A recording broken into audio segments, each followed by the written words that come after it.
Berikut sekarang kita pindah ke aspek favorit kita semua Bapak Ibu, akreditasi. Oke. Saya sekedar mengingatkan dulu kita episode kedua Merdeka Belajar, mungkin di sini ada yang ingat, ada yang lupa ya. Tapi kita telah melakukan dulu itu sudah langkah pertama. Hari ini langkah kedua. Ya, langkah pertamanya adalah hanya mengingatkan akreditasi diperbarui secara otomatis, jadi bebannya berkurang, nggak dipaksa terus. Reakreditasi bersifat sukarela bagi program studi yang sudah siap. Dan reakreditasi bisa dilakukan kapan saja kalau ada penurunan kualitas yang keluar di radarnya Dikti, dan juga kalau sudah mendapatkan akreditasi internasional tidak perlu menjalankan akreditasi internasional. Ini yang sudah terjalan selama 2-3 tahun ya. 2-3 tahun ini sudah berjalan. Nah, sekarang kita selesaikan penyederhanaan ini. Berikut. Oke. Apa saja transformasi di bidang akreditasi sekarang? Yang pertama, sebelumnya itu akreditasi yang sekarang dijalankan itu memiliki berbagai status. Bisa tidak terakreditasi, bisa baik sekali, atau unggul. Ya. Biaya akreditasi tersebut itu dibebankan kepada masing-masing perguruan tinggi. Dan akreditasi itu dilakukan masing-masing program studi. Masing-masing program studi.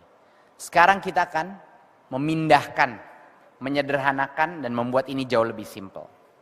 Di mana status akreditasinya kita sederhanakan, pemerintah yang akhirnya akan menanggung biaya akreditasi wajib,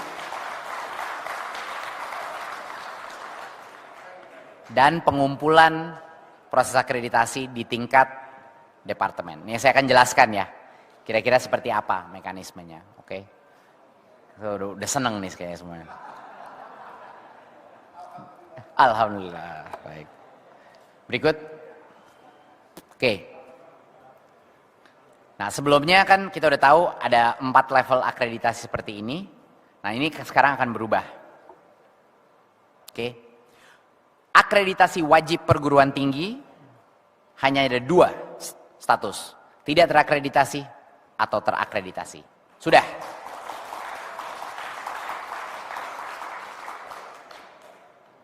Kalau sesuatu itu wajib, filsafatnya adalah itu harus menjadi standar minimum. Selama ini, menurut kami, sedikit yang tidak konsisten dengan filsafat akreditasi adalah standar minimum itu seolah-olah menjadi standar kualitas. Dan itu yang wajib. Jadi yang wajib itu harusnya minimum.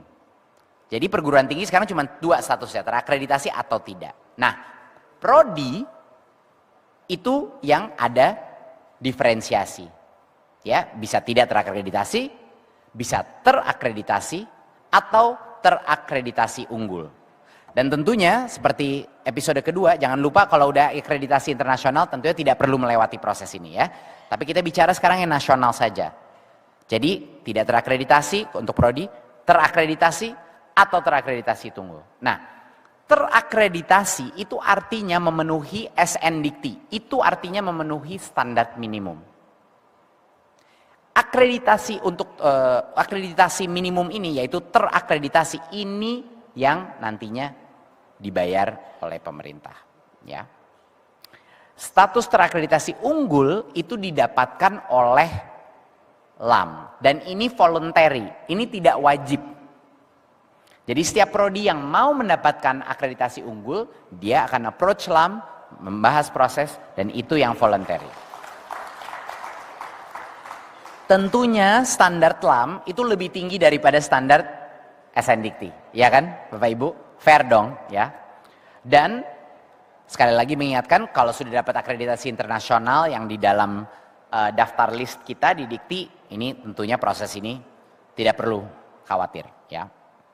Jadi ini menjadi lebih jelas dan sederhana. Nah, berikut. Apa implikasinya ini? Nah, implikasinya kepada biaya Bapak Ibu. Ya. Sekarang ini berubah. Status akreditasi wajib. Oke, status akreditasi bersifat wajib, tapi unggul tidak wajib ya. Akreditasi wajib, unggul tidak wajib. Dan yang wajib ditanggung full oleh pemerintah. Ini adalah kabar baik terutama untuk universitas-universitas yang skalanya lebih kecil atau untuk banyak sekali PTS-PTS kita yang selalu saya dapat komplain dari kepala-kepala PTS mengenai betapa besarnya beban ini. Jadi alhamdulillah sekarang itu beban ditanggung negara, ya full.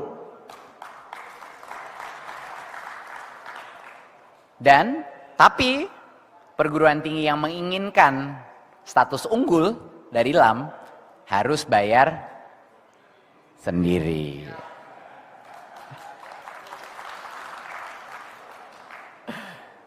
Jadi dengan adanya kami mengambil tanggung jawab beban pembiayaan yang wajib, saya sudah tidak mau mendengar lagi komplain dari rektor-rektor bagi kalau ada yang bilang minta sama saya, yang unggul gratisin juga Mas Menteri. Wah, saya marah itu nanti. Bener ya? Siap ya? Saya nggak dengar, siap? Oke.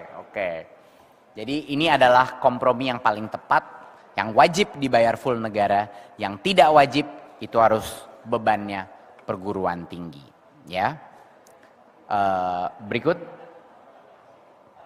Oke, satu lagi ini yang juga sangat penting. Jadi selama ini setiap kali kami mendalami, saya kan waktu masuk ini baru ya dalam proses akreditasi, tapi saya mendengar prosesnya itu seperti apa dari perspektif perguruan tinggi, itu benar-benar ribetnya luar biasa. Saya mengakui. Jadi kepala prodi di mana-mana itu diminta data yang sama dan overlapnya prodi itu sama prodi yang di bawah fakultas yang sama, itu overlapnya besar sekali, tapi diminta lagi. Jadi kami misalnya ada 5 prodi di bawah satu fakultas. Kami meminta data yang sama again and again. Ya. Sehingga setiap prodi direpotkan padahal data-data itu sudah ada di tingkat fakultas atau departemen. Ini nggak masuk akal buat kita. Jadi sekarang untuk pertama kali proses akreditasi itu bisa dilaksanakan pada tingkat unit pengelola prodi tersebut. Ya. Yaitu departemen atau jurusan, sekolah atau fakultas. Ya. Jadi dekannya yang repot. Tapi jauh lebih efisien. Kenapa itu dibebankan di masing-masing kepala prodi? Padahal datanya sama. Jadinya proses akreditasi ini bisa dikumpulkan di level 1 level up gitu. Ya, ini mengurangi sekali beban administrasi perguruan tinggi. Berikut. Ya. Jadi apa langkah selanjutnya? Langkah selanjutnya adalah untuk masing-masing perguruan tinggi, pimpinan perguruan tinggi, politeknik, dan lain-lain untuk menjabarkan ini standar nasional pendidikan yang baru ini, ya, dan visi dan misi masing-masing dalam bentuk standar pendidikan tinggi.